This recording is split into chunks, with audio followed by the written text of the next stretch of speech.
Ciao amici e amiche del segno dei pesci, benvenuti, io sono Angela e questo è Exoteric World ed è così che mi trovate sui social. Questo è l'oroscopo del mese di febbraio. Prima di iniziare saluto e ringrazio chi mi segue, gli iscritti e gli abbonati al canale. Vi ricordo che è un'assisa generica, prendete solo ciò che vi risuona e se volete potete integrarla col vostro ascendente. Andremo a vedere il vostro arcano, l'energia a livello personale, l'amore, il lavoro, i segni zodiacali da attenzionare e vi ricordo che il segno che raggiungerà più visualizzazioni nel corso del mese e nel successivo avrà un bonus di lettura, quindi mi raccomando spingete il vostro il più possibile per farlo vincere. E infine, se vi dovessero piacere i mazzi che utilizzo nella lettura, in descrizione trovate i link per acquistarli e ovviamente per vederli meglio con le video recensioni. Partiamo con la lettura facendo un piccolo passettino indietro per capire dove ci eravamo lasciati e quindi poi vedere come prosegue e va questo, diciamo, mese di febbraio. A gennaio voi avevate il sole, bellissima carta, è vero, di gioia, di apertura, di condivisione, ma soprattutto ci permette di aver più chiarezza, più tranquillità, più serenità e anche di vederci chiaro sulle relazioni, su quello che desideriamo per noi stessi, che cosa fare, eccetera. Indica anche piena felicità, gioia, sì, ma miglioramento in quelle situazioni più difficili, più dolorose e complesse. Questo era il vostro arcano, adesso andiamo a vedere quello proprio del mese di febbraio. Allora, voi avete la carta del mago, un mago molto interessante perché forse appunto con il sole, dopo avervi portato chiarezza e anche miglioramento, ma nuove emozioni, nuove cose che possono svilupparsi nel mese di febbraio e di nuovi sviluppi, di nuovi inizi, di nuove energie, è proprio la carta del mago che ci fa capire che probabilmente siamo pronti. Qual è quel nuovo inizio? Quali sono quelle potenzialità, capacità, quei desideri, quelle idee, le cose che volete mettere in moto o volete dare un'ulteriore spinta se le avete iniziate precedentemente, se volete dare maggior cura e attenzione a un qualcosa che vi fa stare bene. Io direi che con questa carta è proprio l'ideale, prendere l'iniziativa, essere intraprendenti, potenziarsi, sia in se stessi, nelle proprie, diciamo, capacità, eccetera, e quindi concentrarsi sul vero e proprio inizio. Mettiamola qui, così andiamo a procedere con la vostra lettura partendo dalle energie personali.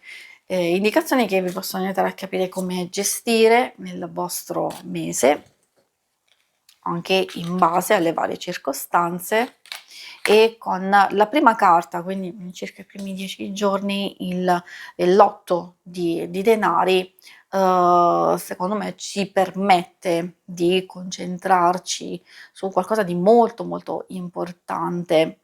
È dedizione, è cura, è pazienza, tanta, diciamo, costanza e determinazione, quindi forse abbiamo bisogno di concentrarci su qualcosa, su noi stessi, sul lavoro, su qualcosa che ci fa stare bene, quindi è un buon momento di impegno e di dedizione, sapendo che effettivamente alcune cose possono favorire un inizio pratico. Poi è bello l'asso di denari perché indica anche nuove opportunità, l'arrivo di qualcosa di positivo, può riguardare il lavoro, le proprie finanze, un guadagno, una soddisfazione, un far crescere in questo caso questa pianta che poi crescerà sempre di più, evolverà, quindi magari è un vostro progetto, una vostra idea che però deve passare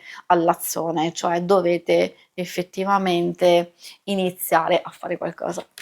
E poi troviamo infine il 2 di denari. Abbiamo tanta terra in questa lettura, soprattutto delle vostre energie principali, dove c'è proprio desiderio di concentrazione, su voi stessi, sulle cose, su far crescere, evolvere le cose più importanti. Il 2 di denari, ci indica più possibilità, per portare avanti qualcosa o non solo, anche di essere flessibili e non, rigidi, di accogliere, di, destreggiarsi tra più situazioni con la consapevolezza di essere totalmente capaci. Magari pensateci bene, nel senso che non bisogna dare solo ed esclusivamente energia al lavoro, a determinate cose, però anche a, concentrarsi su se stessi. Oppure sappiamo benissimo che verso la fine del mese dobbiamo dare cura e attenzione almeno a 2 cose importanti, ma questo lo capirete voi perché, come vi ho detto, per alcuni può essere una relazione e anche il lavoro, quindi, cercare di trovare un equilibrio, altrimenti poi si rischia di cedere e di cadere da un lato. Quindi queste sono le vostre energie principali, adesso andiamo a vedere l'ambito amore. Ambito amore, coppia single, però ricordo che alcune cose possono fare riferimento anche al, altre relazioni, tipo di amicizia, famiglia, eccetera. Quindi consiglio sempre di ascoltare, così riuscite a recepire anche dei messaggi per voi. Troviamo il 6. Il 6 molto importante perché per certi aspetti fa capire che c'è un'evoluzione, c'è un avanzamento, che si ha la possibilità di lasciare andare alcune cose, magari qualcosa che non ha funzionato, oppure finalmente si ha la possibilità di, realizzare un progetto, per alcuni potrebbe essere un viaggio, o altre tipologie. Poi ovviamente ricordo che è una stesa generica e quindi ognuno di noi, magari ha in mente quell'obiettivo preciso, quel proposito. Può essere una gita, può essere un viaggetto, può essere un progettino che avevate nel cassetto e che quindi c'è la possibilità di realizzarlo, o come vi dicevo in senso lato, magari anche andare a migliorare delle criticità o delle cose che non hanno funzionato. Dico questo anche perché c'è il fante di spade e poi infine la regina di bastoni, che indicano o la presenza di qualcuno che in un certo senso merita cure, attenzione e dedizione, può essere un figlio, può essere un genitore, magari anche voi stessi che è vero, concentrazione e dedizione reciproca, però avete bisogno anche di coltivare i vostri spazi. Adesso procediamo con sempre l'ambito amore, però con i single. Vediamo il cavaliere di denari, poi il 3 di coppe e il 10 di bastoni. Energie abbastanza altalenanti, quindi che possono far capire che il cavaliere di denari, ma l'abbiamo visto sin dall'inizio, si vede che è un'energia, è qualcosa che procede lentamente, molto lentamente. Nelle questioni amorose può essere un po' fastidioso, in genere è un po' fastidioso, perché forse volete ottenere le cose subito, volete progressione, avanzamento di una conoscenza, di una relazione che forse si protrae già da tanto tempo tra alti e bassi, e allora arriva il momento in cui c'è bisogno, come si vede, di maggior concretezza. Forse ci potrebbe essere anche un passo, un'evoluzione, un cambiamento, però io direi di fare attenzione. Vedendo questo 10 di bastoni alla fine, che porta oppressione, pesantezza, non vorrei che si andassero a ripresentare alcune cose. Quindi dalle mie parole potete già intercettare e capire Se già da tempo ormai c'è una specie di frequentazione di conoscenza che procede in questo modo, e cioè troppo lentamente, tra alti e bassi, qualche evento positivo, però si ritorna sempre a fare un passo indietro, allora vuol dire che c'è qualcosa che non va, le cose tendono a ripetersi e magari dobbiamo essere un po' più mago, e cioè chiudere definitivamente quello che ci opprime, quello che non ha funzionato e andare avanti. Cioè addirittura sapendo potete già scardinare tutto questo e mettervi nelle condizioni di apertura, di condivisione, di socializzazione, forse di uscire, fare nuove conoscenze. Dipende anche dal vostro umore, dalle cose che avete da fare, perché, come vi dicevo, sia c'è la possibilità di ritrovarsi purtroppo a ripetere vecchie situazioni, vecchie circostanze, però c'è anche la possibilità di utilizzare la propria volontà di, lasciare andare quelle cose e di procedere oltre. E adesso andiamo a vedere la parte del lavoro, delle finanze, vediamo un po' che cosa vogliono dirvi. Partiamo con il 9 di coppe, che sicuramente porta soddisfazione, anche cose che si risolvono, quindi trovare serenità, pace e tranquillità.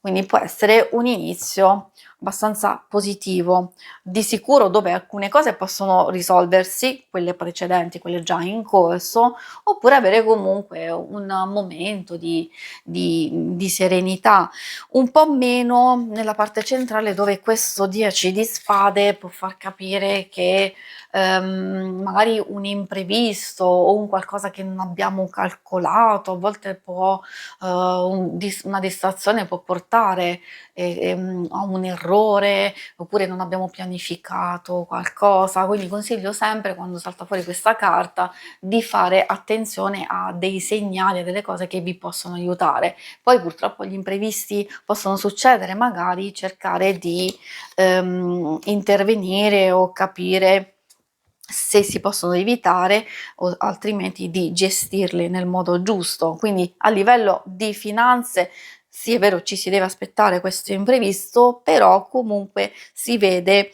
una fase abbastanza stabile dove si ha la possibilità comunque di gestire al meglio le cose, di riprendere il controllo, però di fare diciamo attenzione, magari senza eccessi, senza diciamo, anzi, secondo me, prima di fare qualcosa, di verificare, di osservare per bene, anche eventualmente di accettare delle proposte. Questo lo dico soprattutto per chi è alla ricerca, perché magari c'è una fase di gestazione, una fase di riflessione, che quindi può essere un mese molto importante, sia perché c'è la carta della morte e l'8 di coppe. Cosa può voler dire questa carta, che indica un cambiamento profondo? O qui si decide effettivamente di cambiare totalmente, modalità di ricerca, magari valutare anche tanti altri tipi di idee, proposte.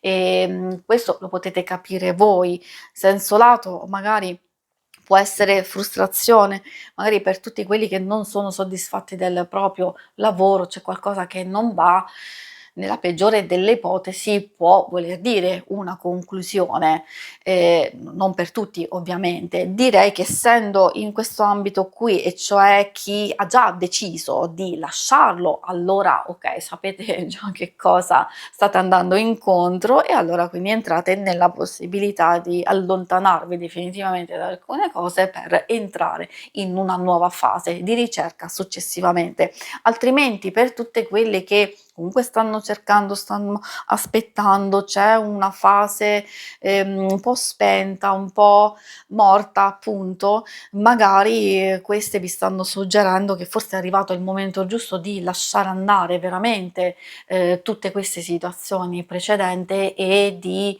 far rinascere questo ambito, con altre modalità, sia di ricerca, sia di dedizione, anche magari cambiare totalmente, non dico settore e ambito, forse valutare, come vi ho detto in senso lato, un bel cambiamento e rinnovamento profondo. E adesso proseguiamo, andiamo a concludere questa lettura con i segni zodiacali da attenzionare. Nel bene o nel male ognuno di noi ha a che fare con certe persone e quindi diciamo vediamo quelli che sono importanti da osservare, da valutare. Essendo un oracolo astrologico ci può aiutare anche a capire cosa aspettarci da queste relazioni, ovviamente in senso generico. Abbiamo l'Ariete. L'Ariete può aiutarci anche a capire che dobbiamo utilizzare fermezza e volontà nei confronti di qualcuno, oppure anche aspettarci sia delle conoscenze o delle persone che possono essere abbastanza impetuosi, intraprendenti. Ci consiglia anche di cogliere e correre un rischio, quindi magari anche noi stessi di essere intraprendenti. E poi troviamo il Sagittario e Saturno. Saturno che si riferisce all'Acquario e al Capricorno. È vero, ci sono tante informazioni, soprattutto di privilegiare quelle che sono comunque delle compagnie, delle conoscenze stimolanti, costruttive, quelle che vi permettono comunque di essere liberi, di esprimervi, quindi anche di andare alla ricerca, anche quelle persone che vi aiutano nei vostri stessi obiettivi, sia personali, sia lavorativi e di altro genere. Quindi valutazione, attentazione scusate, attenzione a chi vi pone dei limiti, quindi bisogna fare dei cambiamenti in questo senso, perché non avete assolutamente bisogno di chi vi frena e di chi diciamo vi blocca in senso lato, ma invece vi aiuta, vi spinge verso i vostri obiettivi, verso le vostre ambizioni e quindi verso il vostro stesso benessere. Si conclude qui la lettura, vi ringrazio per avermi seguita. Se volete in alto a destra trovate il logo per iscrivervi al canale e in basso trovate le schermate per vedere il vostro oroscopo della settimana e il lunare quindicinale. Alla prossima, vi auguro un buon mese di febbraio. Ciao!